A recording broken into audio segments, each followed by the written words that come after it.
I've been around long enough to see it all. I've been through battles in far-off lands, fought for causes I thought were righteous, seen comrades fall beside me, and somehow I'm still here. I always thought I could handle anything life threw at me, until my son, Michael, decided to bring his fiancée over for dinner. I didn't expect much. Michael's a grown man now, late 20s, still chasing the same dreams of success and wealth he had as a kid. We don't talk much these days. I guess that's what happens when you've given everything you've got to someone and they don't appreciate it. But this isn't about me. It's about him. He's my son. And tonight, he's bringing his fiancée, Gilberta, to dinner. The woman he's going to marry. The woman who somehow worked her way into his life, his heart, and now, it seems, into mine. When they arrived, I could see Michael was proud of her. She was all smiles, polite, dressed to the nines, like she had just stepped out of a magazine. A beautiful woman, no doubt. Too beautiful, some would say. And Michael? He was beaming. As proud as I've ever seen him, but there was something about it that felt off. The way he looked at her like she was some kind of trophy, and I couldn't shake the feeling that there was something beneath the surface. We sat down for dinner. It was awkward at first, but I tried to play along. You know, the whole getting-to-know-you routine. Gilberta was charming, making small talk about this and that. She seemed sweet enough, I guess. But then she switched to French when she started talking to her parents. At first, I didn't think much of it. It's a common thing, people do it all the time. But then, something in the tone of her voice caught my attention. I wasn't expecting it, but I understood every word she said. Cet homme est parfait. Je vais l'épouser pour un visa, puis le quitter pour son héritage. Translation. This man is perfect. I'll marry him for a green card, then leave him for his inheritance. While you're here, don't forget to subscribe and support this channel with a like. And tell us below, have you ever faced something like this? I swear to God, the words hit me like a punch to the gut. I wasn't sure if it was my anger or just the sheer absurdity of the situation, but my stomach twisted. I looked at her, and for a moment, I saw the mask slip. It was like I could see straight through her, her whole plan laid bare. She wasn't here for love. She was here for something else. She was playing him. She was playing us. But I didn't let on. Not a hint of it. I stayed calm. Just sat there, chewing my food, pretending like I hadn't heard a damn thing. I could feel the anger building inside me, but I kept it under control. I've been through worse, way worse, so why lose it over a two-faced woman? The fact that Michael had brought her into my home, clueless about her true intentions, that was the real blow. I wanted to explode, tell him right then and there what I'd overheard, but I didn't. I just let her talk. She smiled, all sweetness, and continued with her act. Her parents nodded along, completely unaware, none of them suspecting a thing. For them, it was just another dinner. But for me, it was a wake-up call. A realization that my son, my own child, had fallen into the grip of a woman who viewed him as nothing more than a means to an end. I knew right then and there that everything had changed. This wasn't just about me, or Michael, or even her. This was about a plan, a plot, a betrayal. The slow burn of resentment in my chest grew hotter with every passing second, but I didn't let it show. Not then. I kept eating, kept talking. I smiled when they did. I nodded when they said something nice, played the part of the proud father, the polite host. I could have confronted her right there, in front of Michael, in front of everyone, but I didn't. I was smarter than that. I was patient. I knew exactly what I had to do, and I wasn't about to rush it. After dinner, the conversation drifted to something else, but my mind kept spinning.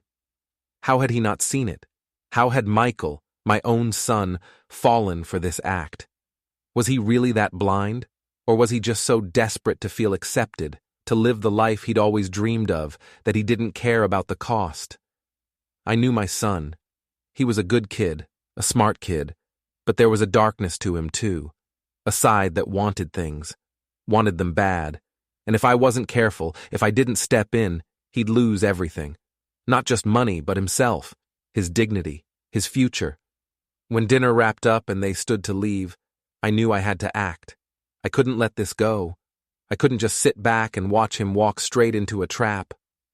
Gilberta turned to me, smiling, thanking me for dinner, and for the first time that night, I spoke to her directly, in perfect French. My voice was steady, not a hint of anger in it. "It was a pleasure meeting you," I said. "I hope immigration appreciates you too." She froze for just a split second. The smile faltered, but only for a second. Then, she recovered, gave me a polite nod, and they left. As the door clicked shut behind them, I let out a breath I didn't realize I'd been holding. This wasn't going to be easy, but it was necessary. There was no turning back now. I sat in that chair long after the door had closed behind them, my hands still resting on the edge of the table. The clink of my fork against the plate echoed in my head, but I wasn't really hearing it. The silence of the house, the one I'd gotten used to over the years, now felt different. It felt heavy. I'd been listening to a stranger all evening, but what really hit me wasn't the lies, it wasn't even the manipulation. It was the fact that my son had been so blind enough to let it happen right under his nose. I could have confronted her. I could have walked right out that door, screamed at them, torn the damn charade apart. But I didn't. I didn't because I wasn't a fool. No, I wasn't going to play their game. I'd seen enough in my life to know that the worst thing you can do is react too soon. And that's what I would have been doing. Reacting. I wasn't about to make a scene, not when I knew I had time on my side. As I cleared the plates, I thought about how things used to be with Michael. When he was a kid, he'd look up to me like I was the sun, the moon, and everything in between. I'd taught him everything I knew, the hard lessons of life, how to stand tall, how to work for what you want.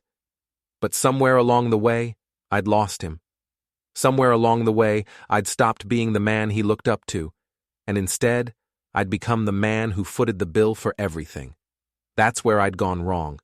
The minute I started giving him everything, I started losing him. It's funny how that works. You try to help, you try to protect, but in the end, you just end up enabling the very thing you were trying to prevent. I'd always told him not to take shortcuts in life, but I'd been the one taking the biggest shortcut of all by making it too easy for him. That night, I lay awake on the couch, staring at the ceiling, running through everything she'd said, everything she'd planned. I couldn't stop hearing her voice in my head.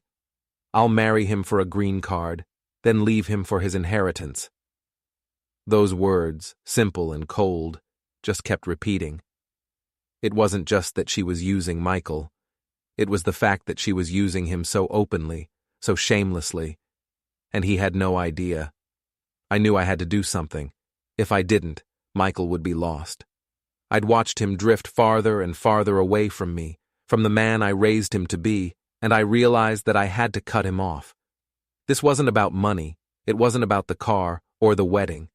It was about the fact that I had to teach him something. Something hard, something painful, but something he needed to know. The next day, I started making plans. I wasn't going to let him keep walking down this path, not when I knew where it would lead. I'd been through enough in my life to know that you can't let people destroy themselves just because you're afraid to hurt them. And I wasn't going to watch my son ruin himself just for the sake of some quick happiness with a woman who didn't even care about him. I didn't see Michael for a couple of days after that. I stayed away on purpose. I had to let the dust settle, had to let my decision sink in before I saw him again. But when I finally did, I wasn't prepared for what I saw. He was sitting there, like always, on the couch, sipping his coffee like nothing was wrong, like nothing had changed.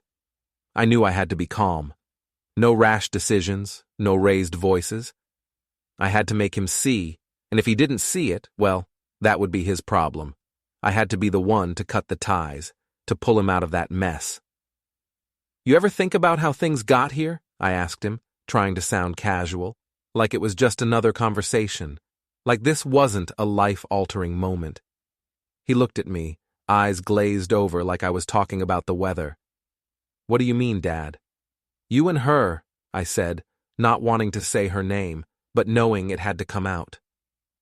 I saw the way she looked at you, and I heard what she said about you, about us, about everything. His face went blank for a second, before it changed, like a flicker of realization crossed his mind. But then it disappeared, just as fast. What are you talking about? He asked, his voice defensive. I leaned forward, trying to keep my voice steady. I heard her. I heard everything, Michael. I heard what she said about you, about what she's really after. He didn't say anything at first. I could see him processing it, trying to figure out how to respond, but then it happened. That anger I knew was always lurking beneath the surface started to show. He stood up from the chair, fist clenched. You're crazy, Dad. You don't know what you're talking about. I could see the denial in his eyes, the hurt, the pride, everything mixed into one. I wasn't going to let him hide behind that. I know exactly what I'm talking about, son. I've seen it before. I've been around long enough to know when someone's just using you. She doesn't care about you. She cares about what you can give her. His eyes narrowed, and for a moment, I saw the kid I raised, the kid who trusted me, who listened. But it only lasted a second before the wall came up again. You're wrong, he said, shaking his head. You just don't get it. She's different. You're just jealous. I stared at him. Jealous? Son, this isn't about jealousy. This is about you. About you not seeing what's in front of you.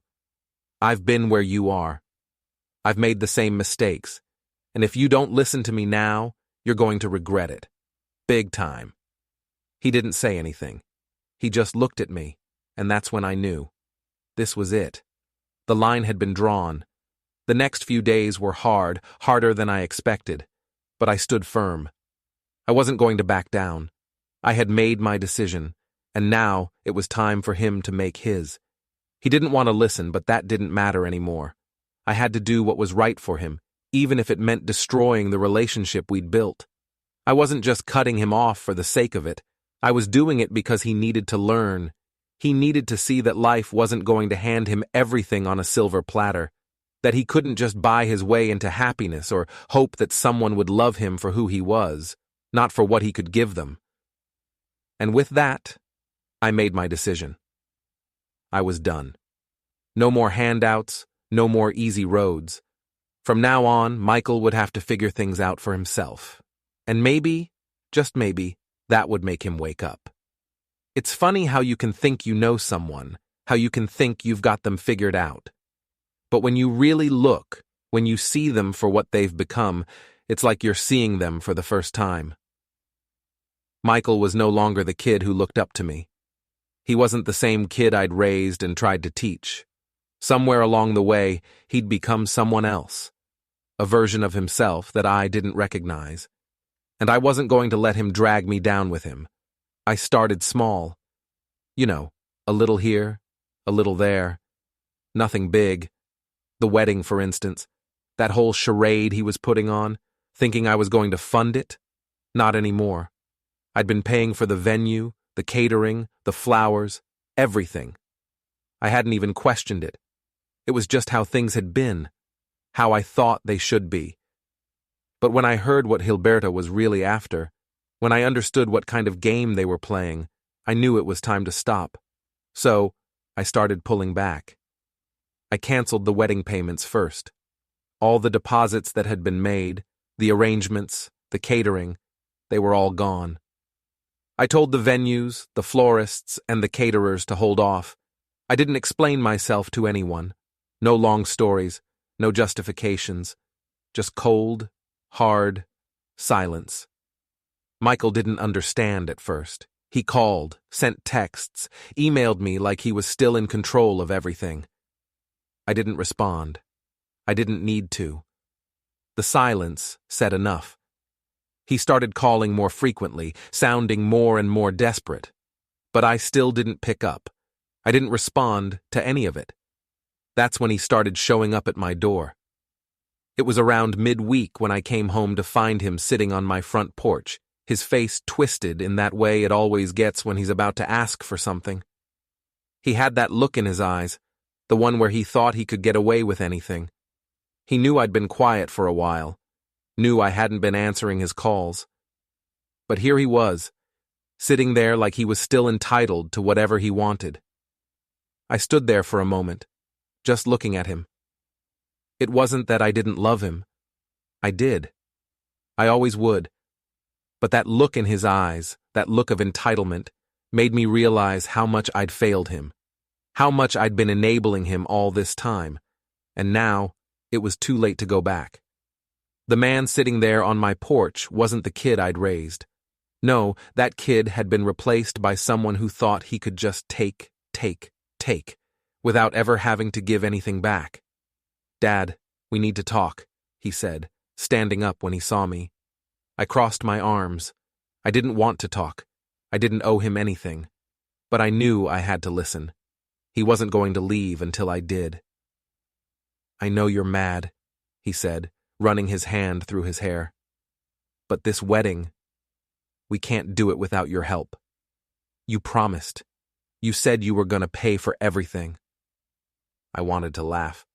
Not because it was funny, but because it was ridiculous. He was sitting there, telling me I'd promised him everything, as though I owed him some kind of debt I couldn't pay off. But I kept my mouth shut. I wasn't going to yell. I wasn't going to scream. I wasn't going to play that game. "I'm not paying for your wedding," I said, my voice as calm as I could make it. His eyes widened, and I could see the anger start to build. His jaw clenched, his shoulders tensed, but I wasn't going to let him manipulate me into doing what he wanted. Not anymore. "What do you mean, you're not paying?" He shot back, his voice rising. "Dad, you've already paid for most of it. You can't just back out now." I could see the gears turning in his head, trying to figure out how to twist my arm, how to get me to cave, but I wasn't going to budge. Not this time. I had to make him see. I had to make him understand. "I'm done, Michael," I said, my voice firm, not giving an inch. "I'm not funding this wedding, and I'm not funding your life anymore. You need to figure it out on your own. I'm not going to keep throwing money at you just because you think you deserve it." He froze for a moment, clearly stunned. I could see the realization hit him, the same one that had been building up inside me for a while now. He had no power here, not anymore. He wasn't entitled to anything. "Are you serious?" His voice was low now, a little shaky. The anger was still there, but now there was something else too, something that sounded a lot like fear.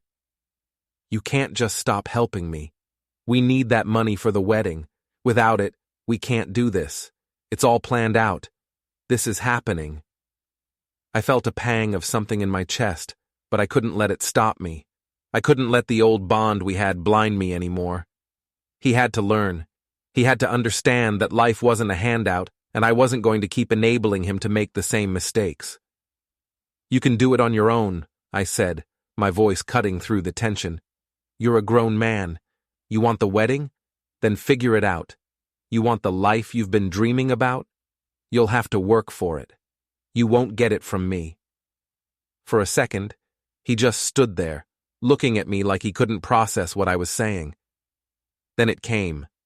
That flash of anger, the pride, the resentment. His fists clenched, and for a moment I thought he was going to explode. But instead, he just nodded, his face hardening. "Fine," he muttered. "I'll make it work. But this isn't over, Dad. I don't know what the hell your problem is. But you'll see. You'll see what happens when you don't help me." He turned and walked away, but I could see the cracks in the foundation of our relationship. That was the first real break, the first moment I knew that whatever bond we had was gone.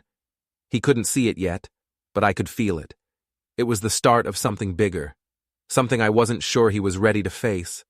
I stood there watching him go, and for the first time, I didn't feel the usual weight of guilt that I'd always felt when we fought. No. This time, I felt a little lighter, a little freer. I wasn't backing down anymore. I wasn't going to enable him. It was done. The financial support was gone. The wedding was canceled. I had made my decision. And now, it was up to him to figure out how to fix his mess. The next few days dragged on like they were stretching out in front of me. I didn't hear much from Michael, and I started thinking maybe he was starting to process what had happened. Maybe he was figuring out what I was trying to teach him, realizing that he wasn't a kid anymore and couldn't depend on me for everything. But deep down, I knew better. I knew this wasn't over. I had made a decision, and when you take that kind of step, you have to know the consequences. The tension was building. It was only a matter of time before he'd come back at me, demanding what I wasn't going to give him. And sure enough, it didn't take long. It was a Saturday afternoon when he showed up. I was sitting in my usual chair by the window, just letting the day go by. He knocked on the door, a little too hard, a little too urgently. I could tell this wasn't just a casual visit. I could feel the storm coming before I even opened the door. "Dad," Michael said as soon as I opened it, his voice sharp. "We need to talk. Now." I didn't let him in right away. I wasn't going to be bullied into anything, not again. "We are talking, Michael," I said. "What's so important?" He stepped into the house anyway, pushing past me. I knew that was coming. The thing with Michael, he never liked to be told no, never liked to have anyone stand in his way. He came into the living room and I followed, taking a seat on the couch, waiting for the storm to hit. "I don't get it," he started, pacing a little. "I don't get why you're doing this. You've helped me my whole life. You've always been there, and now you're just turning your back on me? You don't even care about this wedding? About what this means?" His words were hitting me like soft punches, but I knew they were just meant to get me to crack. His anger was there, sure, but underneath it, there was something else. Something I recognized. Manipulation. He was trying to guilt-trip me, trying to make me feel like I was the one in the wrong. But I wasn't falling for it. "I'm not turning my back on you, Michael," I said, keeping my voice even, calm. "I'm doing what's best for you, what's best for both of us. You can't keep expecting me to fix everything. You can't keep using me as your safety net." He scoffed. "Safety net? What do you mean by that? I'm not some little kid anymore, you know? I'm getting married, I'm building my life, and without you, it's all going to fall apart. Don't you care about that?" I stood up, meeting his gaze. "I care about you, Michael. I always have. But this isn't about you needing money. It's about you needing to grow up. You can't keep running to me every time something gets hard. You need to learn how to do this on your own." He stared at me like I was speaking another language. Then the frustration came. The real anger. The kind that you can't hide. His face turned red, his jaw clenched. He looked like he was about to explode. But I stayed calm. I wasn't going to back down, not this time. "You don't get it, do you?" Michael spat, his voice shaking.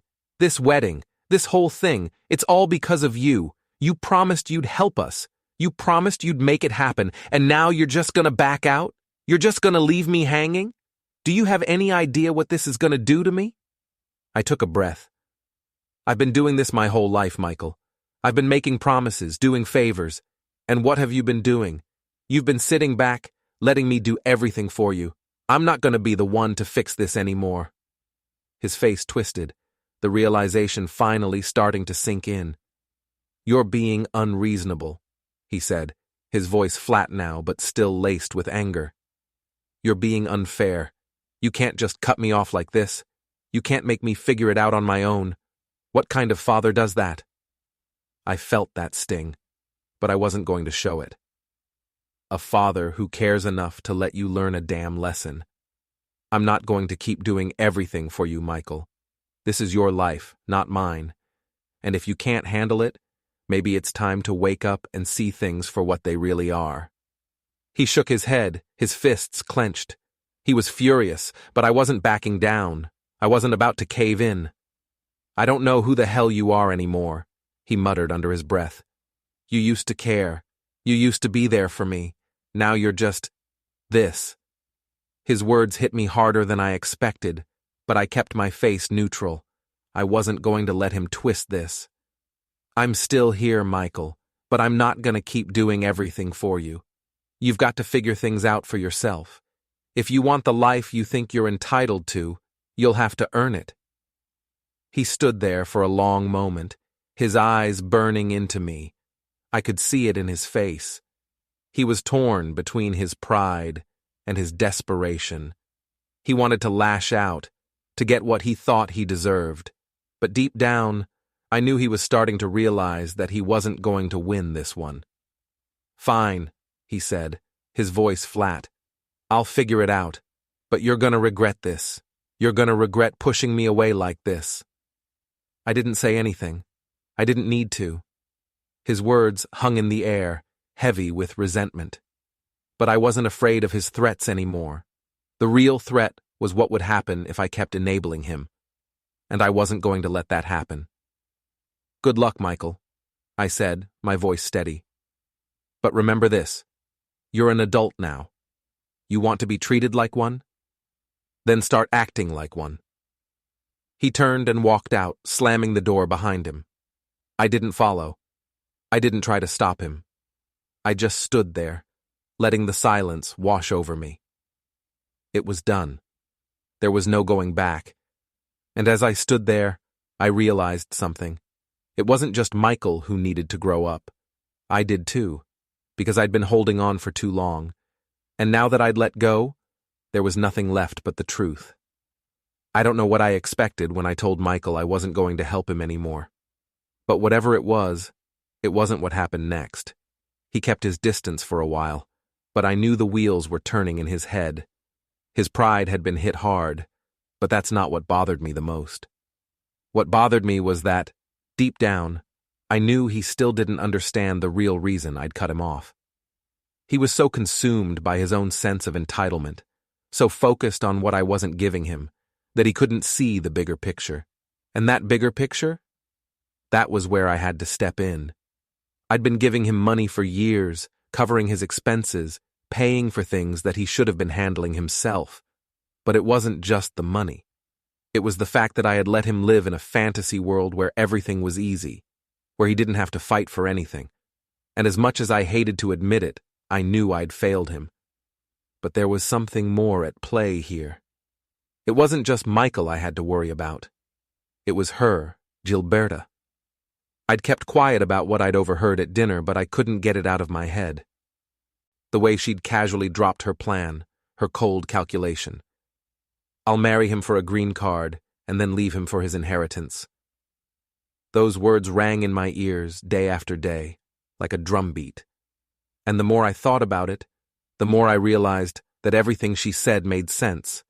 If you're the kind of person who values money over everything else. I had to know more. I had to be sure. So I did what I had to do. I started digging, not just through her, but through everything. I started looking into her background, into her life before Michael. She wasn't hard to track down. People like her never are. And the more I dug, the more it all started to add up. I'll admit it. Part of me didn't want to believe it. Part of me wanted to think that maybe she was just some naive girl who'd gotten swept up in the glitz and glamour of American life. But the more I found, the clearer it became. Her social media, her past relationships, her history, everything pointed in one direction. She had a pattern. And that pattern didn't include any real affection for Michael. She was using him to get her papers, using him to get access to his wealth, and once she had what she wanted, she'd dump him and move on to the next guy. It wasn't just a hunch anymore. It was fact. I sat there for hours, going through everything. I could feel the anger building, but I kept it under control. I wasn't going to make a move until I had everything. I wanted to make sure that when the time came, I'd have the kind of evidence that would leave no room for doubt. Gilberta wasn't the first woman to try to take advantage of a man. I'd seen it before in my time, in the military, in my personal life, in the world in general. But Michael? He was my son. He was supposed to be different. He was supposed to be better. And it hurt more than anything to know that he'd been blinded by her, that he couldn't see the truth, even when it was right in front of him. But I wasn't going to let her get away with it. No, not this time. Not when I had the power to stop it. I started quietly gathering the evidence I needed, screenshots, records, anything that proved she was here for one thing and one thing only. I didn't care how it came to me. I didn't care if it was ugly or underhanded. All that mattered was that I had the truth. I'm not proud of the lengths I went to, but it had to be done. I wasn't going to sit by and watch my son get used, watch him walk blindly into a marriage that wasn't real, wasn't built on anything but lies. So I kept going. Every day, I dug deeper. I talked to people who knew her, people who had crossed paths with her in the past. She wasn't exactly a popular figure among those who knew her well, and the more I learned, the clearer it became that I wasn't the only one who had figured her out. There were others who had seen the same thing I had, the same coldness, the same lack of real emotion. When I finally had everything I needed, when the pieces of the puzzle fit perfectly together, I felt a cold satisfaction. This was it. This was my chance to make sure Michael knew the truth. I wasn't going to let him marry her in some fairy tale world where everything was perfect, where he was the hero and she was his happily ever after. I was going to tear that world apart and show him the reality. But I wasn't going to do it just yet. No, I wasn't going to expose her right away. I needed him to come to me. I needed him to be the one to realize it, to see for himself how far she was willing to go. I wasn't going to be the villain in this story. Michael had to see it, feel it, for himself. I wasn't going to play his game anymore. He had to make the choice to leave her. And that's what hurt the most. I didn't want to be the bad guy. I didn't want to have to do this, but I had no choice. If I didn't step in, if I didn't make him see what was really happening, he was going to lose everything. His dignity, his trust, his future. She wasn't just using him for money. She was using him for everything. I kept it to myself. I didn't tell anyone, didn't let on to Michael that I knew the truth. I played the game. I waited for the right moment, because I knew, deep down, that this was only the beginning. The real confrontation was still ahead, and when it came, it was going to change everything. And when that moment finally came, when he finally came to me asking for help, when he begged me to fix the mess he had gotten himself into, I was ready. I wasn't going to save him. I wasn't going to do what he expected.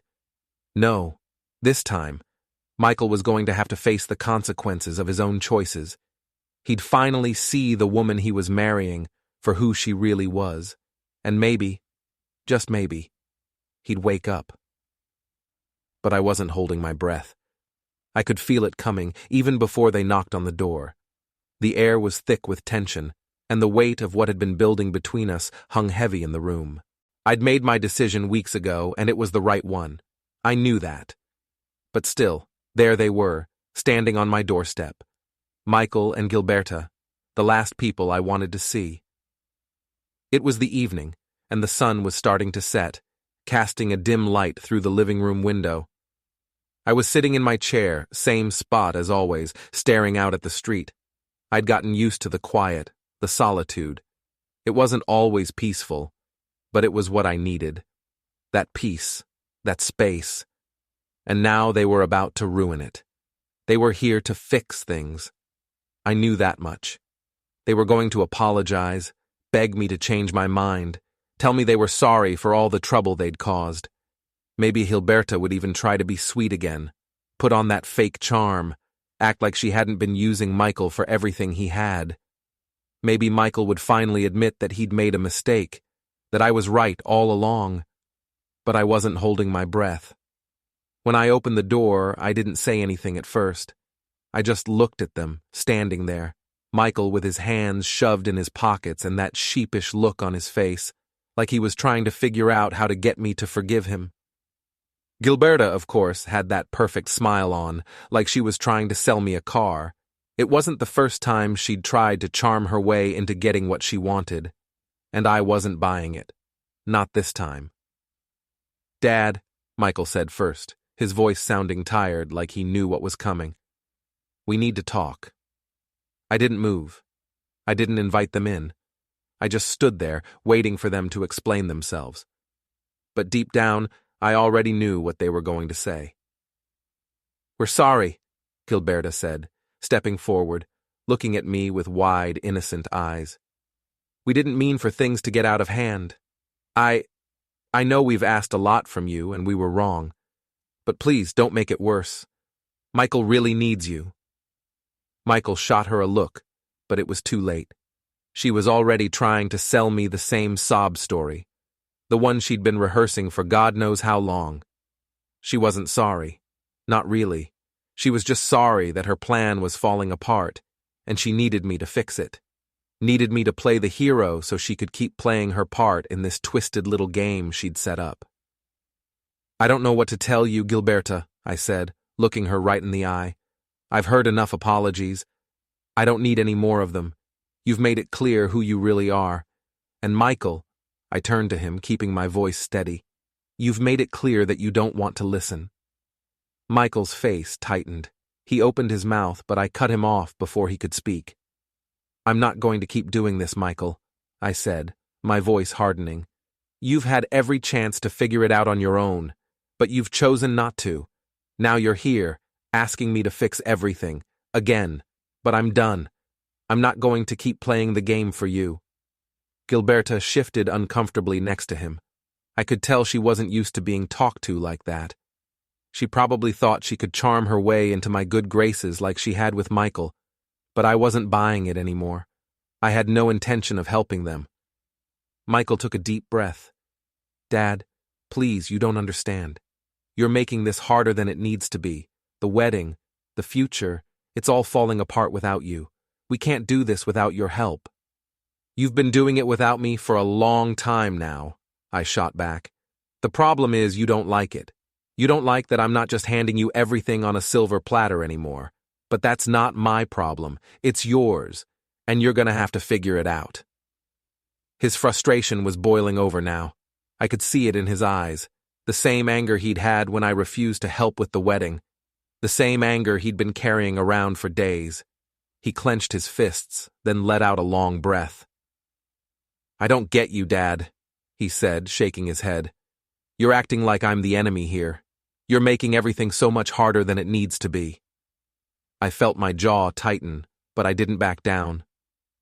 "No, Michael. You're making it harder. You're making everything about what you want, and you can't see that there's more to life than just getting what you think you deserve.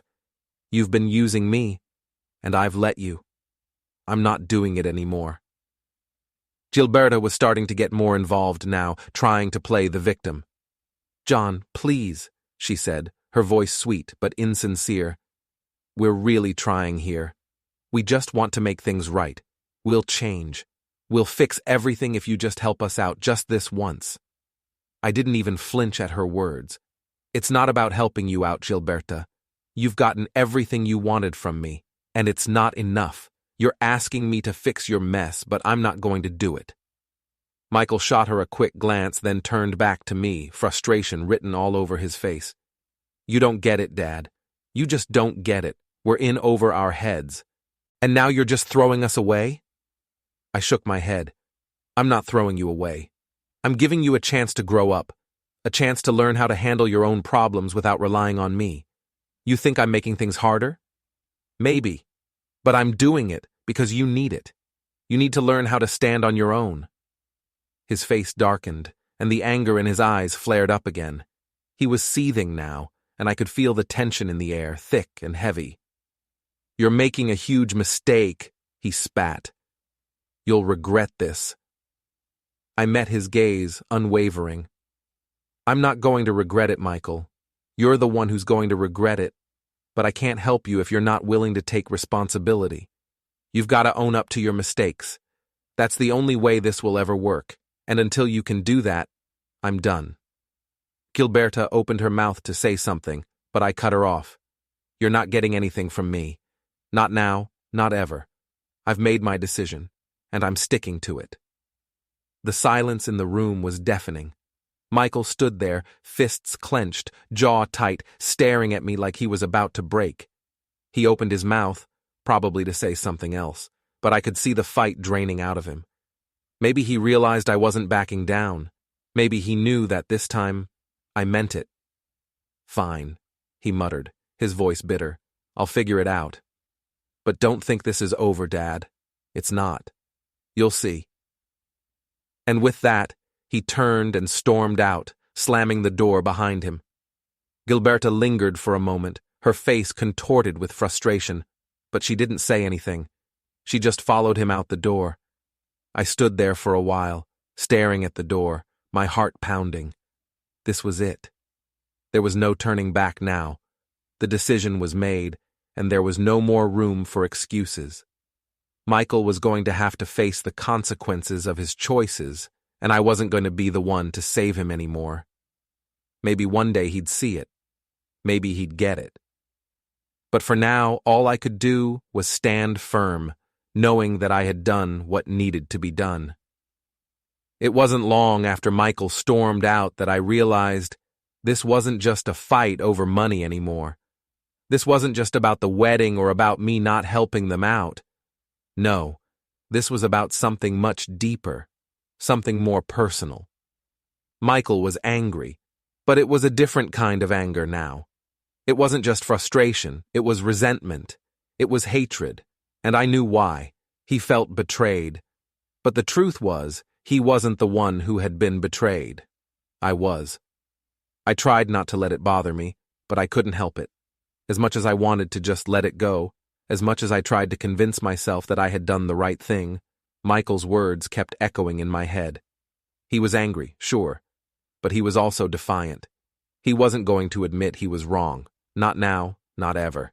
And that pissed me off more than anything.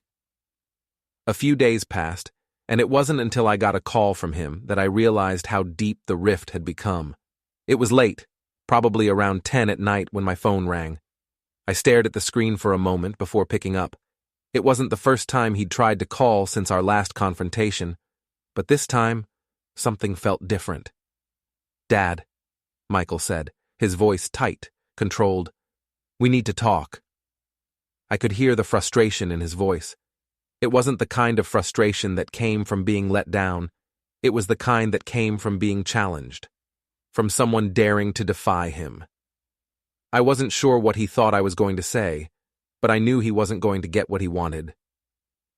"What's up, Michael?" I asked, trying to keep my voice steady. "You've got some nerve," he spat. "You know that? You think you can just throw me aside like I'm some kind of burden? Like I'm not good enough for you? I've been trying to make things work, but you're just making it worse." I could feel the anger building in him. He was furious, and it wasn't just because I'd cut him off financially. It was because, deep down, he knew he was wrong. He knew he'd taken me for granted. But instead of owning up to it, he was blaming me for everything. "You don't get it, do you?" he continued, his voice rising. "You don't get why I'm doing this. I'm trying to build a life for myself, and you're just standing in my way. You're jealous, that's what it is. You don't want me to be happy. You want to ruin everything." I paused for a moment, letting his words sink in. Jealous? Of him? Of the life he was building with a woman who didn't care about him? I didn't know whether to laugh or scream, but I stayed quiet, letting him talk, knowing that anything I said would only make it worse. "I'm not jealous, Michael," I finally said, my voice low but firm. "I'm trying to help you. I'm trying to show you that you can't just coast through life, relying on other people to fix your problems. You've been living in a fantasy world, and I'm trying to wake you up." He didn't take that well, of course. He snapped right back, his words venomous. "You're just bitter, old, and out of touch. You don't understand anything about what I'm going through. You've been stuck in the past, and now you're trying to ruin my future. You're too proud to admit you're wrong, but you know what? I'm done with you." He hung up on me, just like that. But I wasn't done, not by a long shot. I could hear the manipulation in his words, but I knew who was really behind all of it. It wasn't Michael calling the shots anymore. It was Gilberta. She had poisoned his mind, twisted him into believing that I was the enemy. And now, She was pulling the strings, making sure he stayed angry, making sure he kept pushing me away. I knew it was only a matter of time before she'd come to me again. She'd be the one to make the final push, to try and get me to cave in. But this time, I was ready. I wasn't going to let her win, not after everything I'd discovered about her. Not after everything she'd put my son through. A few days later, I got another knock at the door. This time, I wasn't surprised to see Gilberta standing there, looking like she had all the answers. Michael was nowhere to be seen, but I knew she was the one pulling the strings. She wasn't here to apologize. No, she was here to manipulate me into doing what she wanted. "John," she said, stepping into the house without waiting for an invitation. "We need to talk." I didn't say anything at first. I just watched her as she stood there in front of me, smiling like she had some kind of control over the situation. But I wasn't intimidated. Not anymore. "I've tried to be patient," she continued, her voice sweet but full of underlying tension. "But this situation with Michael, well, it's gotten out of hand. You're making everything so much harder than it needs to be."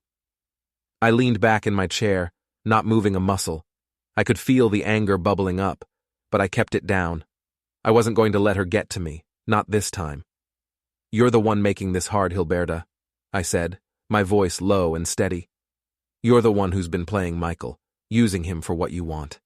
And you've been doing it right under my nose. But I see through it. I see you for what you are." Her smile faltered for just a second. I saw it. She was used to controlling the situation, to making people bend to her will. But not with me. Not anymore. "You have no idea what you're talking about," she said, her voice growing sharper. "Michael is my fiancé. I care about him. I want to make this work." I couldn't help but scoff at that. "No, you don't. You want what he can give you. You want his money, his inheritance. You want a ticket to a life you don't deserve. But you're not going to get it. Not with me around." She took a step closer, her eyes narrowing. "You think you're so clever, don't you? But you don't know what it's like for us. You don't know how hard it is to make it in this world. We need your help, John. If you don't step in, the wedding is off. Michael won't be able to go through with it, and then everything will fall apart." I shook my head, my anger bubbling up, but I kept it in check. "That's your problem, not mine.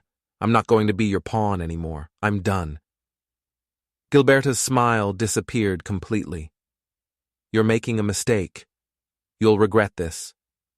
I stood up slowly, making sure she saw the resolve in my eyes. "No, you're the one making the mistake. And Michael's going to see it too, sooner or later, but this time, I'm not going to be the one to fix it. He has to do it himself." Gilberta didn't say another word. She turned and left, slamming the door behind her. I knew this wasn't over. It wasn't over by a long shot. But it didn't matter. The point of no return had already passed. Michael had made his choice, and now he was going to have to live with it. The thing about making decisions like the one I made, the hard ones, is that once you take the first step, there's no going back. Once you draw that line in the sand, there's no erasing it. And when I kicked off the chain of events that had led us here, I knew damn well that this wasn't going to be a quick fix. It wasn't going to be pretty. But I also knew that it was the only way for Michael to really understand the weight of his choices. When Gilberta left, I thought for a second that maybe, just maybe, things might calm down. That maybe Michael would take a step back, see the mess he was in, and come to his senses. I guess I was kidding myself. Michael was too proud for that. He wasn't going to admit he'd been played. And he sure as hell wasn't going to own up to the fact that he'd been letting me carry the weight of his life for too damn long. The phone rang the next morning, early, just as I was finishing my coffee. I knew who it was before I even picked up. Michael. He didn't even need to say anything at first. I could hear the anger in his voice. I could feel it through the phone like it was pressing against my chest. It was the same anger he'd had the night I told him I wouldn't pay for the wedding anymore, but this time, it was sharper, more desperate. "Dad, what the hell is your problem?" he barked. "I told you. I don't need you to fix everything. But you don't just get to walk away like this. You don't get to ruin my life over some stupid disagreement. I didn't flinch. I didn't react. I'd been expecting this. The anger, the threats, the guilt trips. I'd seen it all before, just in different forms. What I hadn't seen before, though, was the man he'd become. And it hit me right then. Michael wasn't my little boy anymore. He wasn't even the kid who once looked to me for guidance. He was a man who had gotten comfortable in his own entitlement, and he wasn't going to change unless someone made him. You think this is about one stupid disagreement? I said, keeping my voice calm. You think this is about me not paying for your wedding? No, Michael. This is about you not seeing the reality. This is about me finally cutting the strings you've been using to tie me down all these years. There was silence on the other end for a second, a long one. I could tell he was trying to process what I had just said, but when he finally spoke again, it was more controlled, like he was trying to rein in whatever emotions were threatening to spill over. You've given me everything, Dad. I know that. But this wedding, this is everything to me. I can't do it without you. I'm not asking you to fix everything. I'm asking for your help. Just this one time. I don't know what else to do. I felt the anger rise in me again, but I kept it in check. I'd made my decision. I wasn't going to back down, and I sure as hell wasn't going to let him manipulate me into giving him what he wanted. Not anymore. Give me the keys, I said, my voice cold and firm. The car keys. Now. There was a long pause. I could hear him breathing, his frustration building, but I didn't let up. I gave you that car, Michael, I continued. That was the last thing I ever gave you. Now give it back. This is the final step. No more handouts, no more free rides. I could hear him grinding his teeth through the phone. You're serious, huh? You really want me to give you the car? The car you gave me as a gift? Yes, I said simply. I'm serious. The car's mine. It always was. You've had it long enough. I'm not letting you walk around with something I gave you when I'm cutting you off from everything else. The silence on the other end of the line was deafening, but I wasn't about to let him argue or beg. I wasn't about to listen to more excuses. It had to be done, and it had to be done now. You'll have to come get it, Michael said finally, the frustration still thick in his voice. I didn't care. I wasn't going to give him a chance to change his mind or try to talk me out of it. This was the consequence. He had to feel it. He had to understand that nothing was going to be handed to him anymore. I'll be there, I replied. And when I get there, I'll take the keys. The wedding's off, Michael. I'm done paying for it. I'm done being your safety net. The line went silent. He hung up on me, and I just sat there for a minute, letting it all sink in. It wasn't easy, but it felt like a weight lifting off my chest. I had made the right decision. There was no going back now. And when I pulled up to his place that afternoon, I didn't hesitate for a second. Michael's car was parked in the driveway, right where I knew it would be. I didn't knock. I didn't ask for permission. I went straight to the car, pulled the keys out of my pocket, and slid them into the ignition. Michael was standing in the doorway when I walked out. He didn't say a word. He just stood there, staring at me, like he couldn't believe what was happening. But I didn't care. He needed to see this for what it was. He needed to see the reality of his actions. You can keep the car, I said, tossing the keys in his direction. But this is the last time I'm doing this for you. The wedding's off. I'm not paying for it. And I'm done. He reached out to catch the keys, his hands shaking a little. I could see the anger building in him again, but I didn't care. He wasn't going to get what he wanted. Not this time. I can't believe you're doing this, Michael said, his voice thick with emotion.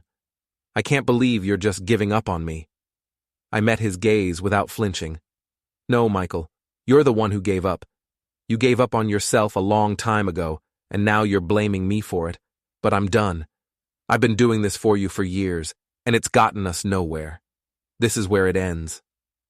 He didn't say anything, He just stood there staring at me. The silence between us was thick, and I knew deep down that he wasn't ready to hear what I was saying. But that was his problem, not mine. I turned and walked back to my car, not looking back. I didn't need to. I knew what I had to do. And when I pulled out of his driveway, I didn't feel the weight of guilt like I used to. I didn't feel bad for him. I didn't feel bad for me either. This was the right thing to do.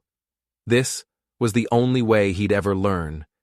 And if he didn't learn, well, that was on him. I couldn't keep saving him from himself. Not anymore. Not when I had already given everything I had. The days after I took the car and made it clear that the wedding was off felt like they stretched into eternity. There was no real peace for me, not yet. I knew I'd made the right decision, but there was still this gnawing feeling inside. I had to keep reminding myself that I wasn't doing this to punish Michael. I was doing it to make him see. But it wasn't easy. It never is. I stayed home most of the next week. Michael didn't call. He didn't come by. I wasn't sure if it was pride or something else keeping him away, but I knew deep down that he was hurting, and that was the point. I wasn't out to break him, but he needed to be broken down, to strip away all the layers of entitlement he'd built up over the years. It was the only way he'd ever grow. Then came the phone call.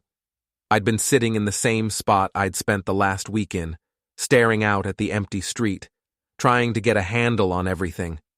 The silence was suffocating.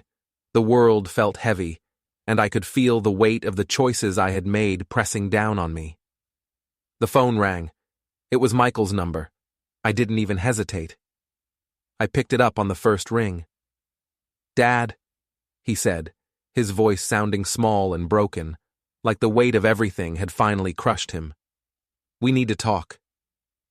It was the first time I'd heard him sound like that in a long time. He'd always been angry or frustrated or demanding, but now he sounded lost. I could hear the frustration in his voice, but there was something else underneath it, something darker, something that made me realize just how far he'd fallen. "What's going on, Michael?" I asked, trying to keep my voice steady.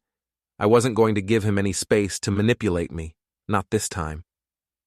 "I don't know what to do," he said, his words coming out in a rush. "I've been trying to figure this out, but I can't. You took everything from me, the car, the wedding, everything, and I don't know where to go from here." It wasn't the words that hit me, it was the tone. He was begging, not for help, not for forgiveness. He was begging for a way out of the mess he'd made. "I didn't take anything from you," I said, my voice firm. "You took it all yourself. I gave you everything, Michael. Everything. And this is how you repay me?" There was silence on the other end for a moment. I could feel the weight of it, the tension hanging thick between us. "I don't know what to say," he muttered, almost to himself. "I thought you'd be there for me. I thought you would help me when things got tough like you always have. But you're not here. You're just gone." I felt a pang in my chest. It was hard hearing him say that, hard hearing him think I'd just given up on him. But I wasn't about to let him play the victim. Not this time. "I'm still here, Michael," I said, softer this time. "But I'm not going to be your crutch anymore. You've got to face what you've done, and you've got to face the consequences. You can't keep relying on me to fix your problems."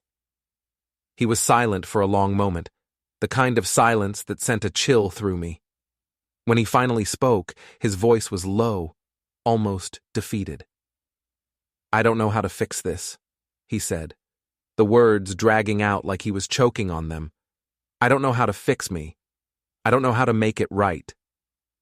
That hit harder than anything else he'd said. I wanted to yell at him, tell him it wasn't that hard, that he just needed to take responsibility. But I didn't. He wasn't ready for that. "You've got to start with yourself, Michael," I said, keeping my voice steady. "You can't fix anything if you don't fix the way you look at things. You've spent your whole life thinking the world owes you something, that people owe you something. But that's not how it works. I know, he muttered. I know I've screwed up, but I just don't know how to fix it. I could hear the tears in his voice now. I could hear the hopelessness creeping in.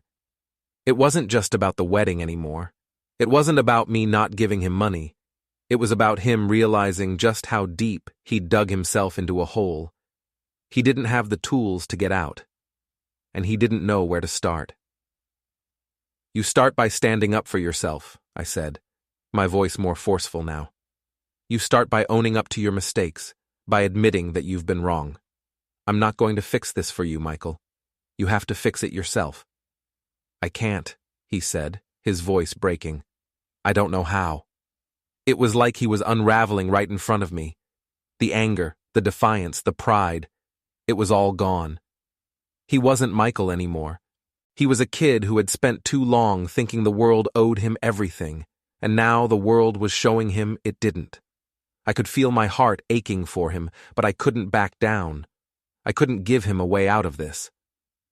You can, Michael, I said, my voice quieter now, almost like I was talking to myself. But you have to want to. You have to want to fix this more than you want to stay in the mess you've made. And if you don't want to, if you're not ready to make the hard choices, then you're never going to get anywhere. I paused, letting the words hang between us. The silence that followed felt like an eternity. He wasn't saying anything, but I could hear him breathing, hear the weight of everything pressing down on him. I don't know what to do, he repeated, his voice barely a whisper. I don't know who I am anymore. I let out a breath, rubbing my face. You start by looking at yourself, Michael. And you decide who you want to be. The man you are right now? He's not who I raised. But if you want to change, you can. But it starts with you. There was another long pause, and then I heard him sniffle, like he was trying to hold back tears. And for the first time, I didn't know what to say. I couldn't fix this. I couldn't make it better for him. The only thing I could do was let him figure it out. You've got to let go of the past, Michael, I said quietly, finally. You've got to start owning your mistakes. But you can't do that if you're still holding on to the idea that everything's going to be handed to you. He didn't say anything for a while, but when he finally spoke, it was almost a whisper. I don't know if I can do it, he said. You can, I said, my voice steady. But you have to decide you want to, and you have to do it on your own. The line went silent for what felt like forever, and then I heard him say, I'll try. That was it. I didn't know if he meant it. I didn't know if he'd ever truly understand the depth of what I was saying. But for the first time, I felt like maybe, just maybe, he had started to get it.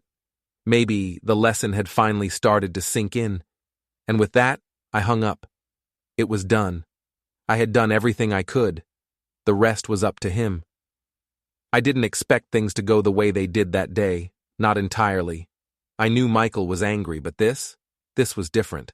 I thought we were past the point of shouting and slamming doors. I thought the worst of it was behind us. The threats, the accusations, the manipulation. I thought that when he finally realized what I'd done and why, we'd find some kind of understanding. But when he showed up at my door that afternoon, I knew right away that this wasn't going to end calmly. I was sitting at the kitchen table when I heard the knock. It was sharp, aggressive, like he had something to prove. When I opened the door, Michael didn't wait for me to say anything. He barged in like a storm, his face red with anger, his fists clenched at his sides. You think you're just done with me, huh? He spat, barely letting me get a word in. You think you can just cut me off and pretend everything's fine? I'm not going to stand here and let you ruin my life, Dad. I'm not just going to let you throw me away like I'm nothing. I stood there trying to hold my ground, the anger in his voice, the way he looked at me like I was his enemy. It was almost unbearable. I hadn't seen him this upset in years, not like this. It wasn't just the money, the wedding, or the car. No, it was something much deeper, something I knew would be the hardest to break through. His pride. I'm not throwing you away, Michael, I said, my voice steady despite the whirlwind in front of me. I'm giving you the chance to stand on your own. You've had enough help. You've had enough time. It's time for you to grow up. He laughed bitterly, shaking his head. You don't get it, do you? You think you're teaching me something, but all you're doing is throwing me out to fend for myself. I didn't ask for this, Dad. I didn't ask for you to turn your back on me. I don't know how to fix this, and you just... His words were starting to choke him up, but the rage was still there, simmering beneath the surface. Just what, Michael? I asked, my patience starting to thin. Just what? You've been given everything, and you've never had to fight for it. You've never had to do a damn thing for yourself. And now, when I ask you to take responsibility, when I ask you to do something on your own, you lose it. You want me to fix this? No. You fix it. He was shaking now, his hands balled into fists at his sides, his chest heaving with each breath. The frustration was so thick you could feel it in the air between us. You think I want this? He screamed. You think I want to be this person? You think I want to be in this position? You've pushed me into this, you and her, and now you're going to sit here and lecture me like I'm the one who's messed up? Before I could respond, Michael took a step forward. It was so sudden, I didn't even have time to react. His hand shot out, and without any warning, he slapped me across the face. It wasn't a punch, but it felt like it. The impact hit me harder than I ever expected. I felt the sting across my cheek, and for a split second, I couldn't breathe. It was the first time my own son had ever laid a hand on me. And in that moment, something inside me broke. But it wasn't what you might think. It wasn't about the pain or the shock of the slap.